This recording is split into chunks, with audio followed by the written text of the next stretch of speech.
The first day that we went in and I saw all these people, I said, I wonder if this is the OJ trial.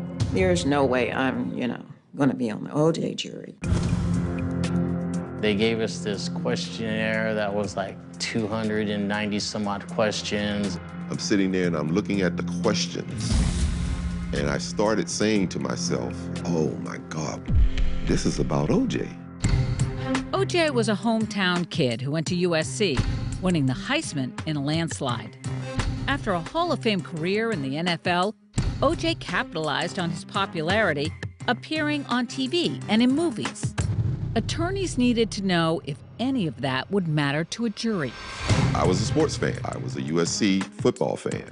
Other than that, I didn't know that much about him. I was not a fan. I was just aware of who he was. It didn't sink in until the day that we stood up and raised our hands and swore to be good jurors. And I'm like, wow, no, how did this happen? The diverse jury was brought together by shocking news from Judge Ito. They were being sequestered. They said 3 months tops. It was sad because I didn't relish the thought of leaving my family. I had never been away from them that long. We were told you can tell one person because that person was going to have to transport you to the pickup point. We loaded up in a van. We went into a hotel. They searched all our belongings. They searched us. And we were given a list of rules. We were given times that we would wake up, times for us to be dressed. My freedom was taken away. And it felt like I was going to have a mental breakdown. Being sequestered sucks.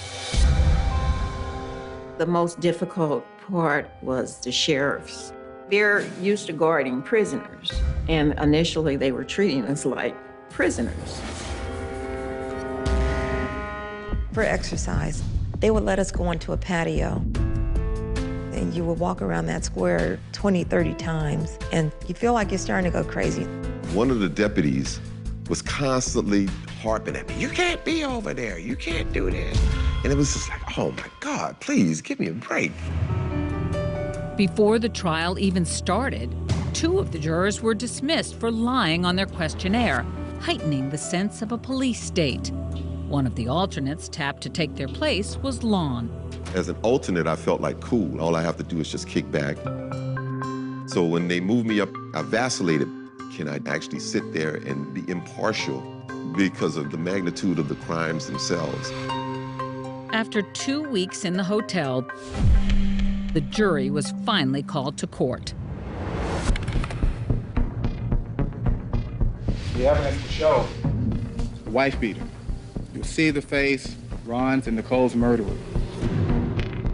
To convict OJ on 2 counts of first-degree murder, the prosecution would have to prove that he was Ron and Nicole's killer and that his actions were deliberate. Because of the domestic violence, they felt that OJ was responsible for the murders. On multiple occasions, Nicole had reported violent outbursts from OJ.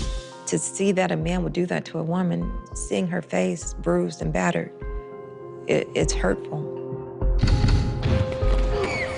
The prosecution argued that OJ's final act of abuse was to cut her throat. Ron Goldman just happened to be in the wrong place at the wrong time.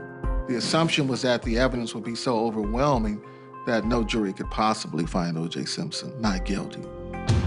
Next, the prosecution presented a literal trail of blood connecting OJ to the scene of the crime.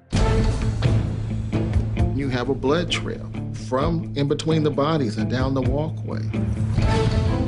And there's blood on the outside of the Bronco. Then you follow the blood up his driveway into his house.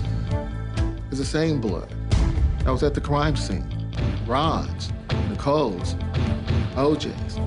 3 people. 2 of these people are dead.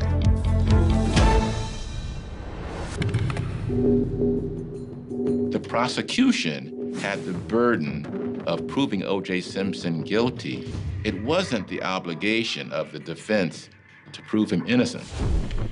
In order to get OJ an acquittal, all the defense needed to do was create reasonable doubt.